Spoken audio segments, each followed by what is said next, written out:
அஸ்ஸலாமு அலைக்கும். Welcome to சசாஸ் கிச்சன். இன்றைக்கி நம்ம பார்க்க போகிறது என்னென்னா, சுரக்காய் வச்சு ஒரு பர்ஃபி தாங்க செஞ்சுருக்கோம். பாருங்கள் எவ்வளோ சூப்பராக வந்திருக்குல. செம்ம டேஸ்ட்டாகவும் இருக்கும். செய்கிறது ரொம்ப ஈஸி தாங்க. இப்போ வாங்க எப்படி பண்ணலான்னு பார்க்கலாம் இந்த சுரக்காய் பர்ஃபியை. நான் இன்றைக்கி ஒரு கிலோ அளவுக்கு சுரக்காவை துருவி எடுத்திருக்கேங்க. தோல்லாம் சீவிட்டு உள்ள இருக்க விதைகளையும் எடுத்துகிட்டு அதுக்கப்புறம் சீவி எடுத்திருக்கேன். சீவினதுக்கப்புறம் இந்த மாதிரி வடிகட்டில் போட்டு வச்சுருக்கேன். அதோட தண்ணியெலாம் வடித்து இந்த மாதிரி இருக்குது. ஒரு 10 நிமிஷம் வச்சாலே போதும், அதோட தண்ணியெலாம் வடிஞ்சிரும். இந்த தண்ணியை நம்ம யூஸ் பண்ண போகிறது கிடையாது, இதை மட்டும் தான் நம்ம யூஸ் பண்ண போகிறோம். அந்த தண்ணியை வேறு எதாவது யூஸ் பண்ணிக்கலாம், இல்லை அப்படியே குடித்தாலும் நல்லா தாங்க இருக்கும். இப்போது வாங்க அடுப்பக்கம் போகலாம். அடுப்பில் ஒரு கடாய் வச்சுருக்கேன். இதில் 3 ஸ்பூன் அளவுக்கு நெய் சேர்த்துக்கலாம். நம்ம வீட்டில் நார்மலாக ஒரு ஸ்பூன் இருக்கும் இல்லையா, அந்த ஸ்பூனில் 3 ஸ்பூன் அளவுக்கு நெய் சேர்த்துக்கலாம். நெய் கொஞ்சம் சூடாகட்டும். சூடாயிருச்சு. இப்போது நம்ம துருவி வடிகட்டி வச்சுருந்தோம்ல சுரக்காய், அதை நம்ம சேர்த்துடலாம். சேர்த்துட்டு இந்த நெய்யிலேயே நல்லா வதக்கணுங்க. நல்லா வதக்கணும். லைட்டாக கலரும் சேஞ்ச் ஆகும், அதுக்கு நல்லா வதக்கிடலாம். இதோட பச்சை வாசனைலாம் போகிற அளவுக்கு நல்லா வதக்கிடலாம். நல்லா வதக்கியாச்சு. பாருங்கள் வித்தியாசம் தெரியுது இல்லையா, இப்போதைக்கும். இப்போ அப்படியே மூடி போட்டு மூடிடலாம். ஒரு 2 நிமிஷம் வரைக்கும் அப்படியே இருக்கட்டும். அடுப்பு வந்து சிம்மில் இருக்கட்டுங்க. நடுவில் ஒரு தானே கிளறி விட்டுக்கோங்க. சிம்மில் தான் இருக்கணும். இப்போ 2 நிமிஷம் ஆயிடுச்சு. ஒரு தான் நடுவில் கிளறி விட்டேங்க. லைட்டாக அது வெந்திருக்கும் இந்த சுரக்காய். இது நீர்க்காய் தானே, சீக்கிரமாகவே வெந்துடும். இப்போது பச்சை வாசனைலாம் போய் நல்ல மணமாகவும் இருக்கும். இப்போது இதில் 1 கப் அளவுக்கு நம்ம வந்து பால் சேர்க்க போகிறோம். நல்லா திக்கான பாலாக எடுத்துக்கோங்க. நான் காய்ச்சி ஆற வச்சு பால்லாம் ஆடை இருக்கும்ல, அதோடு சேர்த்து எடுத்துருக்கேங்க. நல்லா திக்கான பால் எடுத்து நல்லா டேஸ்ட்டாக இருக்கும். பாலை நல்லா கலந்து விடலாம்.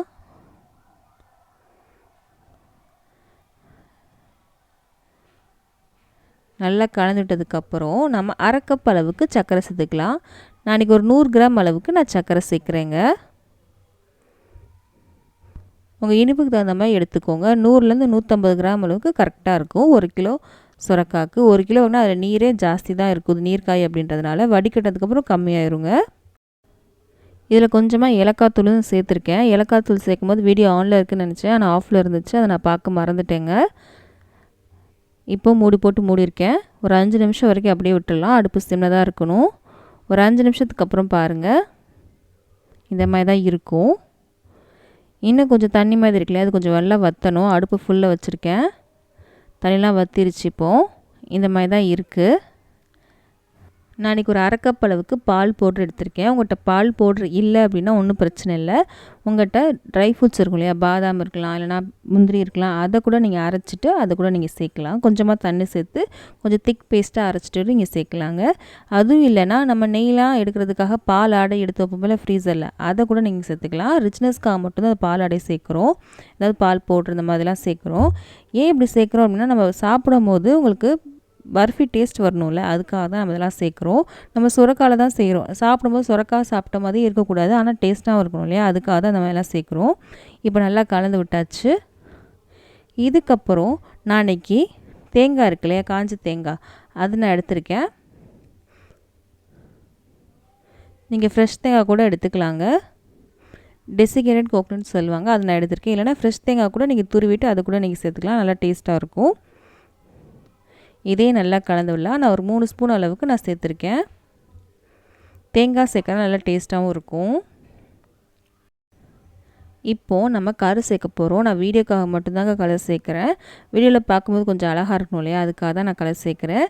வீட்டில் செஞ்சீங்க அப்படின்னா கலர் வந்து நீங்கள் அவாய்ட் பண்ணிக்கோங்க. நான் க்ரீன் கலர் சேர்க்குறேங்க. சுரக்காய் அப்படின்றதுனால கொஞ்சம் க்ரீன் கலர் எடுத்திருக்கேன். இது நல்லா கலந்து விட்டுக்கோங்க.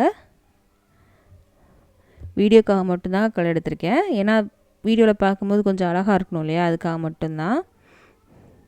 இதை நல்லா கலந்து விட்டுட்டு நம்ம அடுப்பு ஆஃப் பண்ணிக்கலாம். அவ்வளோதான், நமக்கு பர்ஃபி ரெடி ஆயிடுச்சு. சட்டியில் ஒட்டாமே வரும். இங்கே பார்த்திங்களா, இந்த மாதிரி தான் வரும். அவ்வளோதான், நமக்கு ரெடி ஆயிடுச்சு. இந்த மாதிரி வந்ததுக்கப்புறம் அடுப்பு ஆஃப் பண்ணிக்கலாம். இதை செட் பண்ணுறதை பார்க்கலாம் வாங்க. இப்போ இந்த மாதிரி ஒரு கேக் டின் எடுத்துருக்கேங்க. இதில் கொஞ்சம் நெய் தடவி வச்சுருக்கேன். இதில் நம்ம சேர்த்துடலாம். நீங்கள் தட்டு கூட எடுத்துக்கலாம், உங்கள் விருப்பம்தாங்க. இப்போ இதில் சேர்த்துடலாம். சேர்த்தாச்சு. சேர்த்துட்டு இதை அப்படியே சமப்படுத்திக்கலாங்க. சமப்படுத்திட்டேன். இப்படியே 1 மணி நேரத்துலேருந்து 2 மணி நேரம் அப்படியே விட்டுருங்க. அப்படியே செட் ஆயிரும். 2 மணி நேரத்துக்கு அப்புறம் பார்க்கலாம். நீங்கள் ஃப்ரிட்ஜில் வச்சு கூட எடுத்துக்கலாங்க. நான் வெளியில் தான் வச்சுருக்கேன். பாருங்கள் 2 மணி நேரத்துக்கு அப்புறம் நல்லா செட் ஆயிடுச்சு. இது மேலே நான் இன்றைக்கி சில்வர் பேப்பர் ஒட்ட போகிறேங்க. அது என்கிட்ட இருந்ததுனால நான் ஒட்டுறேன். இல்லை அப்படின்னா இப்படியே கட் பண்ணி சாப்பிட்லாம், நல்லாயிருக்கும். இல்லைனா ட்ரை ஃப்ரூட்ஸ் கூட நீங்கள் வச்சுக்கலாம், அதுவும் நல்லா தான் இருக்கும். டெக்கரேஷன் வந்து உங்களோட விருப்பம்தான். அப்படியே கட் பண்ணலாம். எவ்வளோ ஸ்மூத்தாக இறங்குது பாருங்கள் கத்தி. நல்லா சாஃப்டாகவும் இருக்கும், நல்லா டேஸ்ட்டாகவும் இருக்கும். உங்களுக்கு தேவையான ஷேப்பில் நீங்கள் கட் பண்ணிக்கோங்க.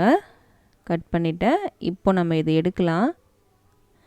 கண்டிப்பாக இந்த வீடியோ பிடிச்சிருக்கும் நம்புகிறேன். பிடிச்சிருந்துச்சி அப்படின்னா மறக்காமல் நம்ம சேனலை சப்ஸ்கிரைப் பண்ணிடுங்க. பக்கத்தில் இருக்க பெல் பட்டனே கிளிக் பண்ணிடுங்க. அப்போ தான் இனிமேல் போட போகிற எல்லா வீடியோவும் இது சேரும். இந்தமாதிரி ரெசிபீஸ்லாம் உங்கள் ஃப்ரெண்ட்ஸ்க்கும் ஃபேமிலிஸ்க்கும் பிடிக்கும் அப்படின்னா அவங்களுக்கு இந்த வீடியோ ஷேர் பண்ண மறக்காதீங்க. நம்ம அடுத்த வீடியோவில் சந்திக்கலாம்.